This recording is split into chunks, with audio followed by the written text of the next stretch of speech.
السلام ورحمة الله وبركاته. نحمده ونصلي ونسلم على رسوله الكريم أما بعد فأعوذ بالله من الشيطان الرجيم بسم الله الرحمن الرحيم انفروا خفافا وثقالا وجاهدوا بأموالكم وأنفسكم في سبيل الله ذلكم خير لكم إن كنتم تعلمون لو كان عرضا قريبا وسفرا قاصدا لاتبعوك ولكن بعدت عليهم الشقة وسيحلفون بالله لو استطعنا لخرجنا معكم يهلكون أنفسهم والله يعلم إنهم لكاذبون صدق الله المولانا العظيم وصدق رسوله النبي الحبيب الكريم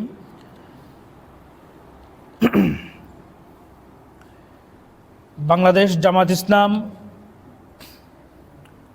২৪ নং বাদামতলী ওয়ার্ড কর্তৃক আয়োজিত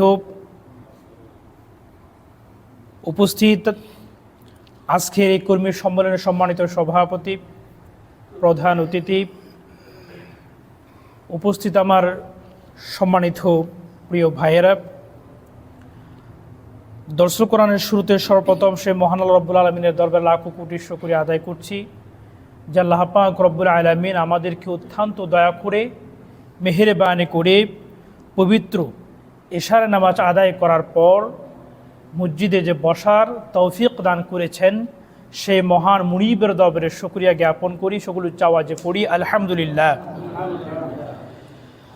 সাথে সাথে অসংখ্যবার দরুদ ও সালাম পেশ করছি সেই মানবতার মুক্তির দূত রহমতে দু আলম নূরে মুজাসম সরকারে কায়নাত মুহাম্মদ রাসূলুল্লাহ, সকলে পড়ি সাল্লাল্লাহু আলাইহি ওয়াসাল্লাম। সম্মানিত প্রিয় ভাইয়ের আমার, সময় খুবই সংক্ষিপ্ত, তাই অল্প সময়ের মধ্যে অল্প কথায় কিছু গুরুত্বপূর্ণ কথা বলার জন্য চেষ্টা করব। আমি আপনাদের সম্মুখে 2টি আয়াতে কারিমে তেলাওয়াত করেছি। এই আয়াত হচ্ছে পবিত্র কোরআনের 10 পারার সূরাতুত তৌবা এর 41 এবং 42 নং আয়াত। 2টি আয়াতে কারিমে তেলাওয়াত করেছি। আল্লাহ পাক রব্বুল আলামিন এই আয়াতের মধ্যে আমাদেরকে গুরুত্বপূর্ণ কিছু দিক নির্দেশনা, গুরুত্বপূর্ণ কিছু মেসেজ আমাদেরকে দিয়েছেন।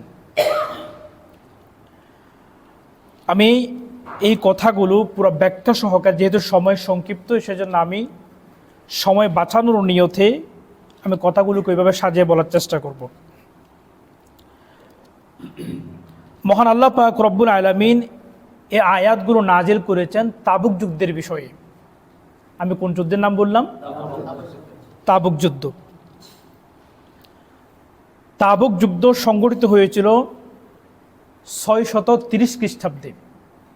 630 খ্রিস্টাব্দে রাসূল করিম সাল্লাল্লাহু আলাইহি ওয়াসাল্লাম যখন মক্কায় একটা ইসলামিক স্টেট সাজিয়েছেন, তখন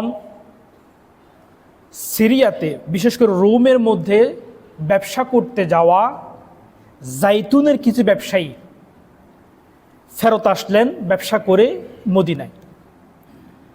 আসার পর রাসূলকে সংবাদ দিয়েছেন, ইয়া রাসূলুল্লাহ, আমি রোম ওই দেশের মধ্যে যাওয়ার পর একটা তথ্য পেয়েছি যে তারা, তৎকালীন রোমের সম্রাট ছিল সুপার পাওয়ার হিরাক্লিয়াস। সে একটা গুরুত্বপূর্ণ সিদ্ধান্ত নিয়েছে যে তারা সকলেই সৈন্যবাহিনী নিয়ে আমাদের মদিনাতে হামলা করবে, তছনছ করে ফেলবে। এবং এই মদিনাতে হামলা করার জন্য আমার মদিনার কিছু মানুষকে তারা কিনে নিয়েছে। ভালো করে বুঝবেন, রাসূল করিম সাল্লাল্লাহু আলাইহি ওয়াসাল্লামের পরিচালিত স্টেট থেকে কিছু দালালদেরকে কারা কিনে নিয়েছে? রোম কিনে নিয়েছে। এবং তাদেরকে 1 বছরের বেতন অগ্রিম দিয়ে ফেলা হয়েছে। এতটুকুন তারা করে যে কোনো সময় মদিনায় হামলা করবে। রাসূল সাল্লাল্লাহু আলাইহি ওয়াসাল্লাম বললেন, তাহলে তো আমাদেরকে বসে থাকার আর কোনো সুযোগ, আমাদেরকে সিদ্ধান্ত নিতে হবে। তখন রাসূল করিম সাল্লাল্লাহু আলাইহি ওয়াসাল্লাম পুরা মদিনাবাসীকে ডেকে বললেন, কোনো কথা নাই, কোনো কিছু নাই, ডাইরেক্ট আমরা হামলা করব, প্রস্তুতি গ্রহণ করো, আমরা যাব। ওই সময়টা ছিল মদিনার জন্য গ্রীষ্মকাল। গ্রীষ্মকালে কৃষকেরা যে ফসল ফলিয়েছে সেটা ঘরে তোলার সময়। এবং বলা হচ্ছে, কিতাবের মধ্যে যেটা বলা হচ্ছে, তাফসীরে মাআরিফুল কোরআনের মধ্যে কথাগুলো বিস্তারিত বলা হয়েছে সময়টা নিয়ে। বলা হচ্ছে যে ওই সময় যদি ফসলগুলো ঘরে তোলা না হয় তাহলে 1 বছর দুর্ভিক্ষ হওয়ার সম্ভাবনা আছে। ফসল তুলতে হবে, কাজ করতে হবে, আবার সময়ের দাবি যুদ্ধ করতে হবে। দুটো কাজ একসাথে সম্ভব নয়। একটা ছাড়তে হবে, একটাকে ধরতে হবে। রাসূলুল্লাহ বলেছেন যুদ্ধের জন্য তৈরি হয়ে যাও। এখন ওখানকার কিছু মানুষেরা বললো, এখন যদি আমরা যুদ্ধ করতে যাই আমাদের অনেক সমস্যা চলে আসবে, দুর্ভিক্ষ একটা বিষয় আছে। এরপরে আরও কিছু বিষয় হলো যে আমরা যেখানে যুদ্ধ করতে যাব এই জায়গাটা মোটো আমাদের জন্য ঠিক না। আমরা আগে যুদ্ধ করেছি আমার দেশের ভিতরে, এখন দেশ থেকে বাইরে অন্য একটা দেশে যাব। আবার যার সাথে যুদ্ধ করতে যাচ্ছি ছোটখাটো কোনো ব্যক্তি নয়, সুপার পাওয়ার রোমের সম্রাট হিরাক্লিয়াস, চারটে কোনো কথা নয়। আবার পথের দূরত্ব লম্বা, অর্থাৎ নানাবিধ অজুহাত মুসলমানদের থেকে রাসূলের সামনে চলে এলো। রাসূল একটা কথাই অনড়, যুদ্ধ করতে হবে। এবং রাসূলের ওই কথার সমর্থনে আল্লাহ পাক রব্বুল আলামিন সূরা তৌবার 41 নং আয়াতটি নাযিল করলেন। আল্লাহ পাক রব্বুল আলামিন বলতে লাগলেন, বিসমিল্লাহির রহমানির রহিম, এবার শুনুন, ইনফিরু খিফাফান ওয়া সিকালান ওয়াজাহিদু বিআমওয়ালিকুম ওয়া আনফুসিকুম ফি সাবিলিল্লাহ যালিকুম খায়রুল লাকুম ইন কুনতুম তা'লামুন। মুসলমানদের দলেরা তোমরা অসুস্থ হও, বৃদ্ধ হও, সবল হও কিংবা যুবক হও, যে অবস্থায় থাকো না কেন, খিফাফান ওয়া সিকালান, যে অবস্থায় থাকো না কেন ওই অবস্থাতে তোমাদেরকে রোমের বিরুদ্ধে যুদ্ধ করতে হবে। নির্দেশ কার? আল্লাহ। খিফাফান ওয়া সিকালান ওয়াজাহিদু বিআমওয়ালিকুম ওয়া আনফুসিকুম ফি সাবিলিল্লাহ, এগুলো অর্থ আপনারা জানেন। বিআমওয়ালিকুম ওয়া আনফুসিকুম ফি সাবিলিল্লাহ, আল্লাহর রাস্তায় জান মাল দিয়ে তোমাদেরকে জিহাদে ঝাঁপিয়ে পড়তে হবে। যালিকুম খায়রুল লাকুম ইন কুনতুম তা'লামুন, এবং এর মধ্যে তোমাদের জন্য রয়েছে উত্তম কল্যাণ যদি তোমরা সেটা বুঝতে জানতে। সুবহানাল্লাহ। এটা হলো আয়াতের মূল অর্থ। এখন এটা বলার পরে ওই যে আমাদের যত প্রকার অজুহাত ছিল, আমি অসুস্থ, আমার টাকা নাই, আমার ওইটা নাই, আমার এইটা নাই, বলা হচ্ছে কোনো কিছু আর চলবে না। একটা উদাহরণ দিলে আর ক্লিয়ার করে বুঝে আসবে। ফায়ার সার্ভিসের কর্মীরা যখন বিপদের অ্যালার্ম শুনে, কেউ ভাত খাচ্ছে, অর্ধেক খেলো, অ্যালার্ম শোনা মাত্র হাত ধুয়ে উঠে গেল। কেউ শেভ করতেছে, যদিও শেভ করার বিষয়ে ইসলামী শরীয়ত দিচ্ছে না জায়েজ, দাড়ি শেভ করার বিষয়ে।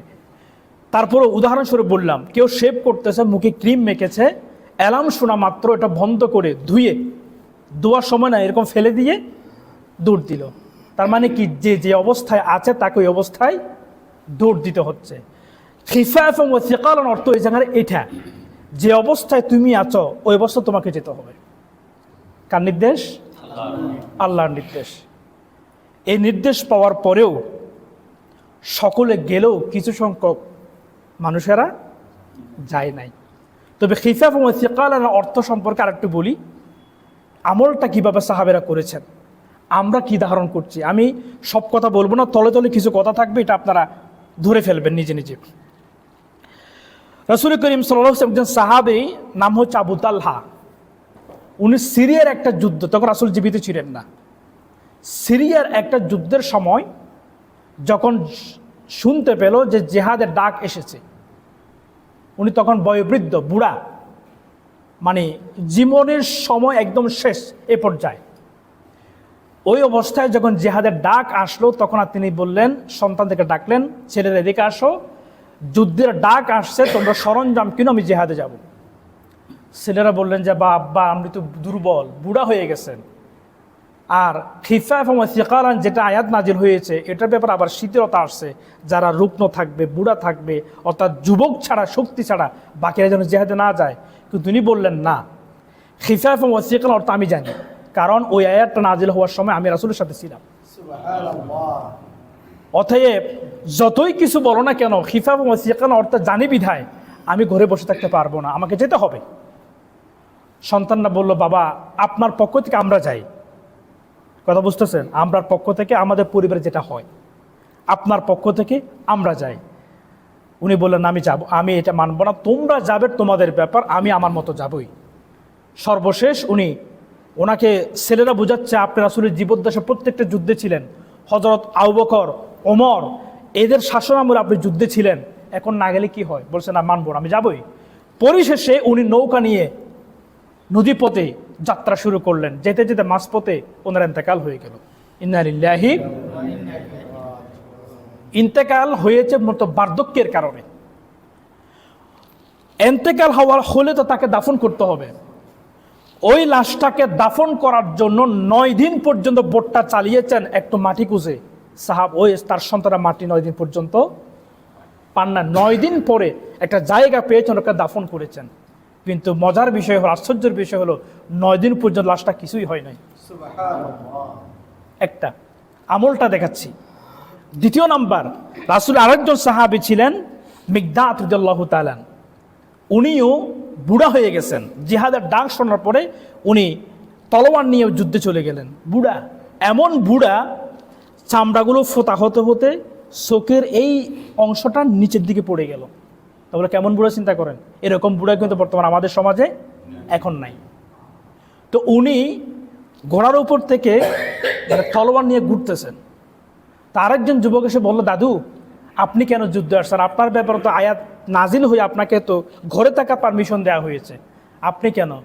তখন উনি জবাব দিয়েছেন এইভাবে তুলে, বুঝেন নাই, দেখতেছে না, এইভাবে চোখের বোটো এভাবে উস্কিয়ে তারপর বললেন যে খিফাফাম ওয়া সিকালানের আয়াতটা রাসূল করিমের সাথে থাকতে আমি শুনেছিলাম, অতএব আমাকে বোঝানোর দরকার নাই।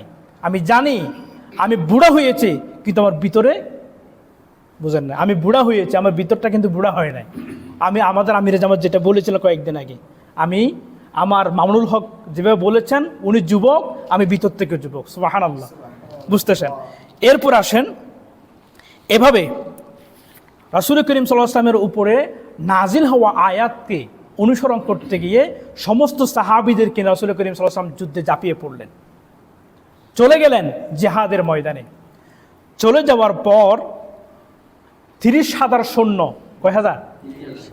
মুসলমানদের এতগুলো সৈন্য এর আগে ছিল না। 30,000 সৈন্য নিয়ে রোম সম্রাটকে আক্রমণ করার জন্য চলে গেলেন এবং গিয়ে নির্দিষ্ট একটা স্থানে তারা ঘাঁটি বসালেন, রাসূল করিম ঘাঁটি বসালেন। অনেক প্রায় 5-6 দিন অপেক্ষা করলেন, রোম থেকে কোনো কিছু আসে না, অর্থাৎ তারা ভয় পেয়ে গেল। তারা নিজেরাই স্বেচ্ছায় বিনা রক্তপাতে পরাজয় বরণ করলেন। সুবহানাল্লাহ পড়ুন। রাসূল ওখান থেকে ফেরত আসলেন। আল্লাহ কিন্তু নাজিল করেছিলেন তোমরা যাও, এতে তোমাদের জন্য কল্যাণ রয়েছে।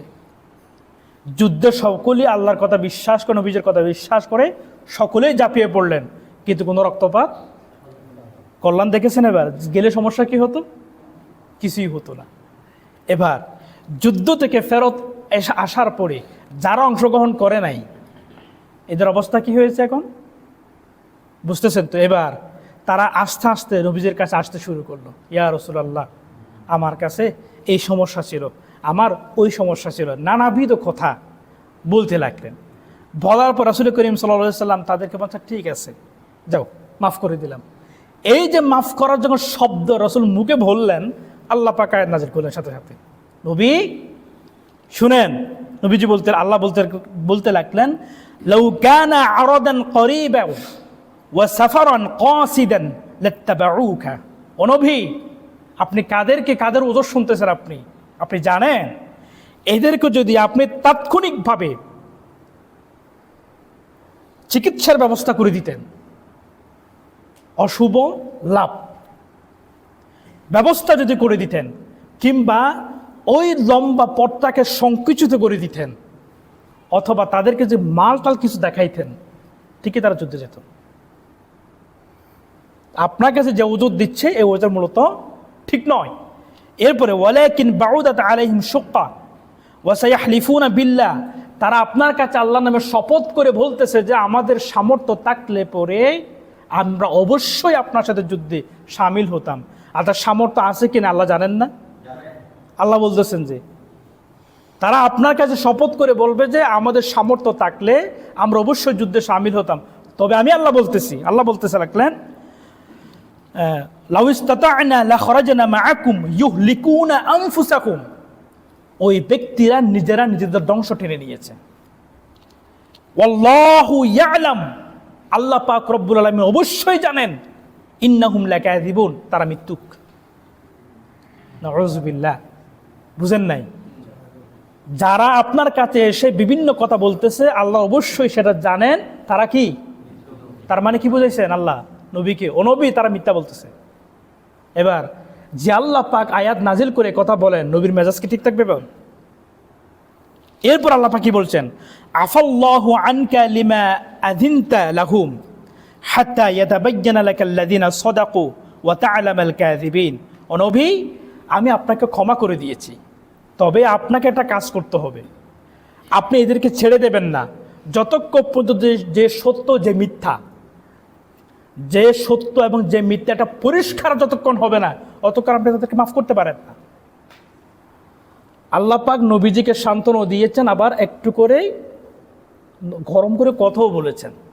তাফসীরের ভাষা, আমি আপনাকে মাফ করে দিয়েছি, তবে এদেরকে মাফ করতে আপনাকে অনুমতি দেওয়া হয় না, কোনো আপনি করবেন না। রাসূল বলেছেন সাথে সাথে তোমাদেরকে কোনো মাফ, কারণ আল্লাহ পাক রব্বুল আলামিন আমাকে নিষেধ করে দিয়েছেন। যারা যায় নাই তাদের সঙ্গ তাফসীরের ভাষায় এসেছে 80 জনের মতো হবে। কয়জন? যুদ্ধ অংশগ্রহণ করেছিল কতজন? 30,000। যায় নাই কজন? 30 জনের বেলা 80 জনে কি হয়েছে দেখা যাবে? কিন্তু তারা কোরআনের আয়াতটাকে অমান্য করেছে, আমলটাকে আনতে পারে নাই। ইসলাম স্বাধীন হয়েছে, ইসলাম বিজয় লাভ করেছে, আল্লাহর দিন আল্লাহ বিজয় করেছে, কিন্তু বিজয়ের কাতারে তারা শামিল হতে পারে নাই। এজন্য আল্লাহ পাক রব্বুল আলামিন যখন আয়াত নাযিল করে নিষেধ করে দিলেন, নবীজি বললেন 80 জনের ভিতর থেকে বিশেষ করে 3 জনকে রাসূল টার্গেট করেছেন, কারণ তারা উল্লেখযোগ্য ব্যক্তি ছিলেন। এর মধ্যে একজন নাম হলো আপনার কাব বিন মালিক, নাম কি? কাব বিন মুরারা ইবনে রাবি এবং হিলাল ইবনে উমাইয়া রাদিয়াল্লাহু তাআলা, 3 জন সাহাবী। আবার তাফসীরের মারিফ ও কোরআনের মধ্যে যারা যায় নাই এবং যারা গিয়েছে তাদেরকে 6 ভাগে ভাগ করেছেন। কয় ভাগে? একটু শুনে নিই, আমি সংক্ষেপ করে বলছি। আল্লাহ বলতে লাগলেন যারা যায় নাই তাদের মধ্যে প্রথম একদল আছে যারা আল্লাহ পাকের আয়াত শোনা মাত্রই বিবেচনা না করে, চিন্তা না করে, গবেষণা না করে ডাইরেক্ট ঝাঁপিয়ে পড়ছেন। 3 মিনিট। আচ্ছা, তাহলে আরেক প্রকার, আচ্ছা এগুলো বাদ দিলাম যেহেতু সময় সংক্ষেপ। 3 জন সাহাবীর কথা বললাম, এর মধ্যে কাব বিন মালিক রাদিয়াল্লাহু তাআলা আনহু বলতে লাগলেন হাদিসের মধ্যে যে আমি রাসূল করিম সাল্লাল্লাহু আলাইহি ওয়াসাল্লামের সাথে সব যুদ্ধে অংশগ্রহণ করেছি তাবুক যুদ্ধ ছাড়া, তো বদর যুদ্ধও করি নাই। কিন্তু রাসূল এতটাই বেশি আমার উপর ক্ষিপ্ত হয়েছেন, রাসূল ঘোষণা করেছিলেন যে দেখো আজকে থেকে কাব বিন মালিক সহ যারা 3 জন ব্যক্তির কথা আছে, এই 3 জনকে আমার মদিনা রাষ্ট্রের মধ্যে তাদেরকে বয়কট ঘোষণা করলাম। ঘোষণা কে করেছেন? এবার বয়কট ঘোষণা করার, আমরা বয়কট করে তেমন কিছু হয় না, রাসূল যখন বয়কট ঘোষণা করেছেন অবস্থা কাহিল হয়ে গেছে। কি এইটা একটু শুনে নেন, আমি হাদিসটা বললাম না, সময় কম তাই। 1 নম্বর, বয়কট ঘোষণা করার কারণে তাদের সাথে পুরা মদিনাবাসী কথাবার্তা বন্ধ করে দিয়েছে। তারা তাদের এই কাব বিন মালিককে কেউ সালাম দেও না, আবার উনি কাউকে দিতে গেলে জবাবও দেয় না। রাসূলের সামনে গেলে সালাম দিয়ে রাসূল মুখটা ফিরিয়ে নেয়।